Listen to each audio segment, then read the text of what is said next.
Okay, now that we know the basics of a normal distribution, let's actually talk about the curve itself.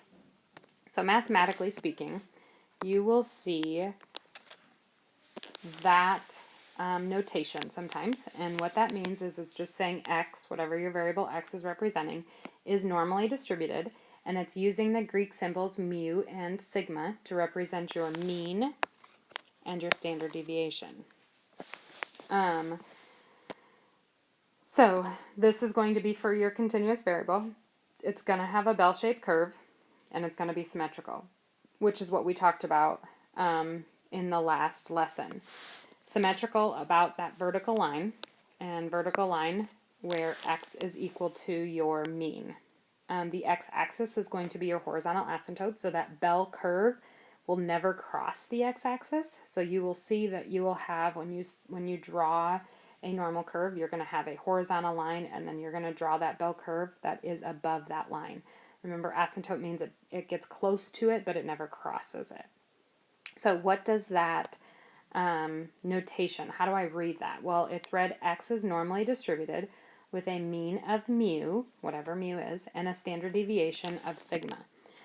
Now I want to point out, sometimes I could, like, let's say I gave you this problem, and it said 20 and then 25. So the problem with this is this 25 right here doesn't have the power of 2. So really my mean is, or my standard deviation is not 25. It's actually, you have to make the change that 25 is really 5 squared. So in this case my mu is 20 and my standard deviation is 5. So make sure you're careful and pay attention to that power of 2 so that you know exactly what that standard deviation is. Okay, so let's look at some problems and just how to read the graphs. So here we're given parameters of our mean and standard deviation, and we're asked to identify which graph, A, B, C, or D. So the colors, we have the blue graph, the green, the red, and the purple. And we want to determine which one goes with which. So for A, we have a mean of 5 and a standard deviation of 2. So the standard deviation is going to tell you how quickly that curve drops. So with a standard deviation of 2, it is not necessarily going to drop as quickly as like a standard deviation of 1 or a standard deviation of a half or something like that. So our green graph, graph B, is going to be the best option for example A. Example B, we have a standard deviation of 15, but a mean of 15 and a standard deviation of 0.5, which is a half, which means I'm going to drop very quickly from that very high point. So D in this case, our purple graph, is going to be our best option for a mean of 15 and a standard deviation of 0.5. For example C, we have a mean of 5, just like example A was, but now our standard deviation is 1. So our mean is at 5, which is the exact same as example A, but I'm actually going to drop quicker, which means our graph A, or our blue graph, is going to be our best option. And then for example D, I have a mean of 15, but a standard deviation of 3. So again, because that standard deviation is 3, it's not going to drop as quickly as a number less than that. So graph C, or our red graph, is going to be our best option there. Okay, let's look at how to actually draw it ourselves. So here I'm just telling you in words, the mean is 30 and the standard deviation is 6.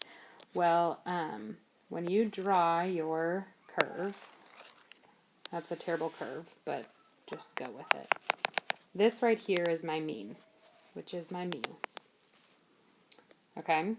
And you want to go show 3 standard deviations above and 3 standard deviations below your mean. So this one right here is going to be your mu, your mean, plus 1 standard deviation. This one right here is my mean plus 2 standard deviations.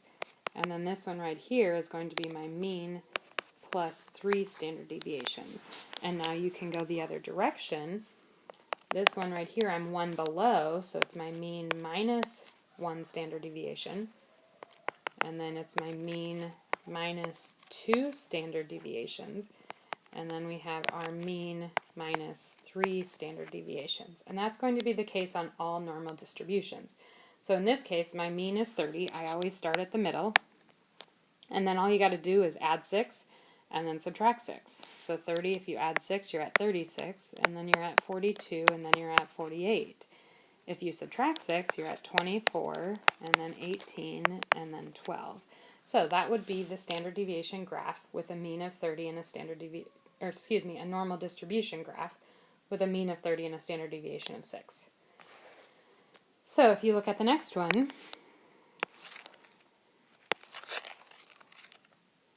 it's a little better.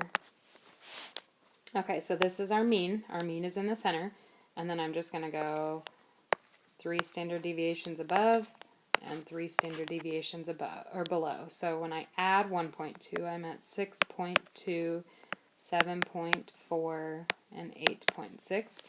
And then when I subtract, I'm going to be at 3.8, 2.6, and 1.4. So that would be the normal distribution curve with a mean of 5 and a standard deviation of 1.2.